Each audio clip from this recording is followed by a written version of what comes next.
দেখুন এটা মা কালী আর্ট অ্যান্ড ক্রাফট। এটা বানাতে গেলে কিভাবে বানাতে হবে পুরো ভিডিওটাকে দেখতে হবে। তো আমি যে জামা কাপড়ের মধ্যে যে পিচবোর্ড থাকে সেই পিচবোর্ড নিয়ে একটা সার্কেল করে নিলাম। সার্কেল করার পর সুন্দর করে কেটে নেব। কাটার পর এর মধ্যে একটা মা কালীর ছবি আঁকতে হবে। তো সমান করে মা কালীর ছবি একটা এঁকে নিলাম। নেওয়ার পর এটাকে আমি ব্ল্যাক কালার দিয়ে ভরাট করে দেবো। মানে ভরাটটা কীভাবে করব দেখুন, কপালটাকে পুরো ব্ল্যাক কালার দেবো না, কপালের নিচ থেকে যেটুকু অংশ থাকবে সব ব্ল্যাক কালার হবে। তো দেখুন আমি এইভাবে পুরো কালো কালার দিয়ে দিচ্ছি, কিন্তু চোখের মধ্যে যেন না কালো যায়, ঠোঁটের মধ্যে যেন না কালো যায়। তো দেখুন এইভাবে দিয়ে দিতে হবে। তো এইভাবে দেওয়ার পর এবার আমাকে একটা চোখ এঁকে নিতে হবে কপালে। আঁকার পর আমি রেড কালার দিয়ে সুন্দর করে এটাকে বর্ডার করে দেবো চোখটাকে। দেখুন এইভাবে বর্ডার দিয়ে দেবেন। তারপর ঠোঁটটাকে ওরকমভাবে বর্ডার দিয়ে সুন্দর করে দেবেন। নাকটাকে সুন্দর করে রেড কালার দিয়ে করবেন। দেওয়ার পর দেখুন এরকমভাবে দেওয়ার পর তারপরে কপালটাকে পুরো রেড কালার করে দিতে হবে। চোখটা বাদ দিয়ে কপালটা সুন্দর করে রেড কালার করে দেবেন। দেখুন এইভাবে আমি রেড কালার করে দিয়েছি।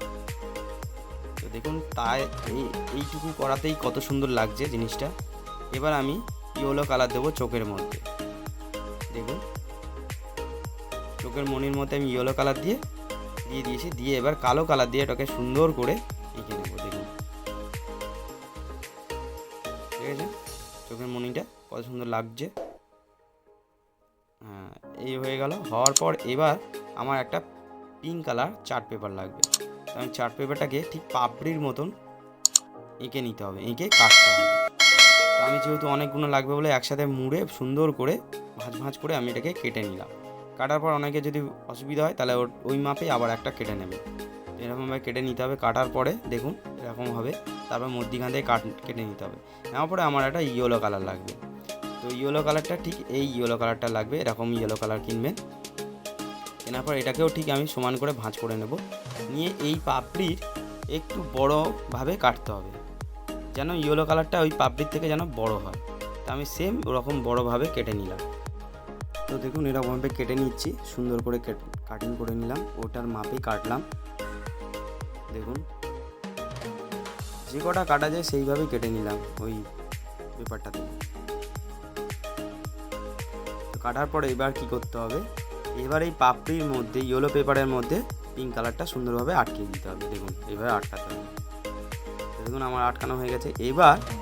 এবার এই মূর্তির পিছনে সুন্দর করে স্টেপ বাই স্টেপ আটকাতে হবে। তো দেখুন এইভাবে আটকাবেন। দেখুন সুন্দর করে এরকমভাবে স্টেপ বাই স্টেপ আটকাতে হবে। দেখুন পুরো পদ্ম ফুলের মতন হবে জিনিসটা। দেখুন এইভাবে একদম স্টেপ বাই স্টেপ এরকম সুন্দরভাবে আটকিয়ে নিলাম। দেখুন কত সুন্দর লাগছে, এতেই কত সুন্দর লাগছে, দেখতেই পাচ্ছেন। এবার এটাকে আমি পেপারের মধ্যে আটকিয়ে দেবো। তো এইভাবে আটকিয়ে দিলাম খাতার মধ্যে। আটকানোর পর এই যে জিপটা আছে, আমি ভাবলাম একটু নতুনত্ব কিছু করি। তো জিপটাকে আমি পেপার দিয়ে সুন্দর করে কাটিং করে জিপটাকে আটকিয়ে দেবো। দেখুন এইভাবে আটকিয়ে দিলাম। তো আটকানোর পর এবার ভাবলাম যে এই সাইডগুলো একটু পুঁতি দিয়ে ডিজাইন করে দিই। তো সাইডগুলো দেখুন এইভাবে পুঁতি দিয়ে ডিজাইন করে দিলাম। দেখুন দারুণ লাগছে। যারা আমার চ্যানেলে নতুন ভিডিও দেখছো অবশ্যই চ্যানেলটাকে সাবস্ক্রাইব করবে, যাতে নতুন আরও ভিডিও তোমরা দেখতে পাও। তো অবশ্যই কমেন্ট করে জানাবে কেমন হলো। এবার আমি ওই যে টিপটাকে একটুখানি সাদা রং দিয়ে, জিপটাকে একটু সাদা রং দিয়ে স্ট্রাকচার দেবো। দেখুন